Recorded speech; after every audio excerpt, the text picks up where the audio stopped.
நம்ம ஒலியலை வரிசையை கைச்சாடி இருக்கிற 1000க்கும் அதிகமான நண்பர்களை முதல்ல நான் வரவேற்கிறேன்.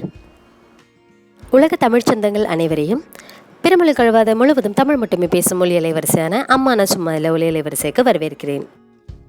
நீங்கள் இன்னும் நம்ம ஒலியலை வரிசையை கைச்சாடாமல் இருந்தீங்கன்னா, சப்ஸ்கிரைப் பண்ணாமல் இருந்தீங்கன்னா பண்ணிடுங்க. அப்படியே பக்கத்தில் இருக்கும் நோட்டிஃபிகேஷன் பெல் பட்டன் அறிவிக்கும் பேத்தானையும் அழுத்திடுங்க.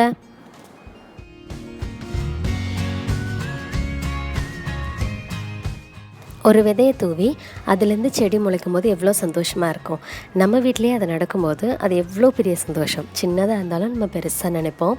அந்த மாதிரியான ஒரு காணொலி தான் இன்றைக்கி பார்க்க போகிறோம். அதுவும் நாம் கொடிச்சு தூக்கி போடுற இளநியோட தொட்டியிலிருந்து எப்படி பூந்தொட்டி செடி வளர்க்குறதுக்கான தொட்டி எப்படி செய்கிறது அப்படிங்கிறது தான் இன்றைக்கி நம்ம பார்க்க போகிறோம். குட்டி செடி பார்த்திங்கன்னா தக்காளி, இது புதினா, அதுக்கப்புறம் வெந்தயக்கீரை இதெல்லாம் வச்சுருக்கேன். இது எப்படி பண்ணேன்னு சும்மா காட்டுறேன்.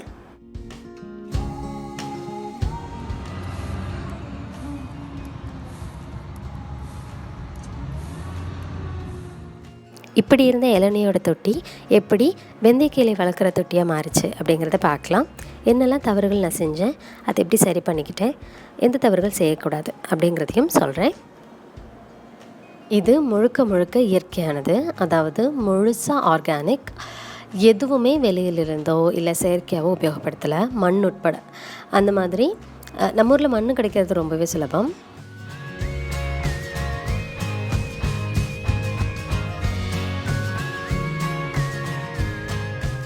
எப்படி பண்ணுறதுன்னு பார்க்கலாம்.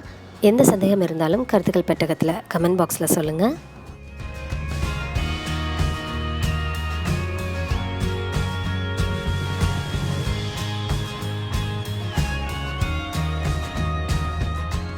மேலே இருக்கிற வாய்ப்பகுதியை நல்லா பெருசாக வெட்டி எடுத்துக்கணும். அது வெட்டினதுக்கப்புறமா கீழேருந்து ஒரு 2 இன்ச் இடம் விட்டு அங்கே ஒரு ஓட்டை போடணும்.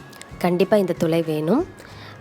இதுதான் நம்ம தொட்டிலெல்லாம் கீழே தண்ணி போகிறதுக்கு ஒரு துளை இருக்கும் இல்லையா, அந்த துளை.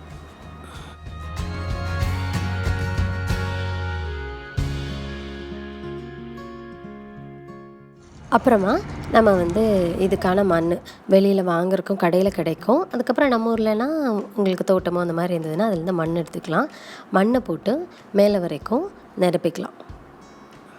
நான் வச்சுருந்த தொட்டியில் அதோடய வாயை ரொம்ப குட்டியாக வெட்டிட்டேன். அதுதான் நான் பண்ண முதல் தப்பு. வெந்தயக்கீரை தான் நீங்கள் முதல்ல செய்கிறீங்க அப்படின்னா, வெந்தயக்கீரை தான் ரொம்ப சுலபமான கீரை.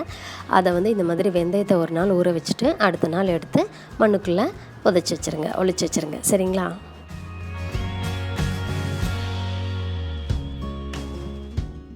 அப்புறம் ஒரு வாரத்திலே பார்த்திங்கன்னா நல்ல கீரை தளன்னு பெருசாகிடும்.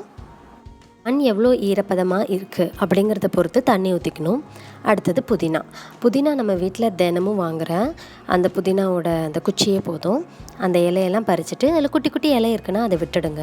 நான் முதல்ல நட்டு வச்ச புதினா இது தான். 10 நாளுக்கு முன்னாடி. 10 நாளுக்கு அப்புறம் வெந்தயக்கீரை இது, புதினா இது.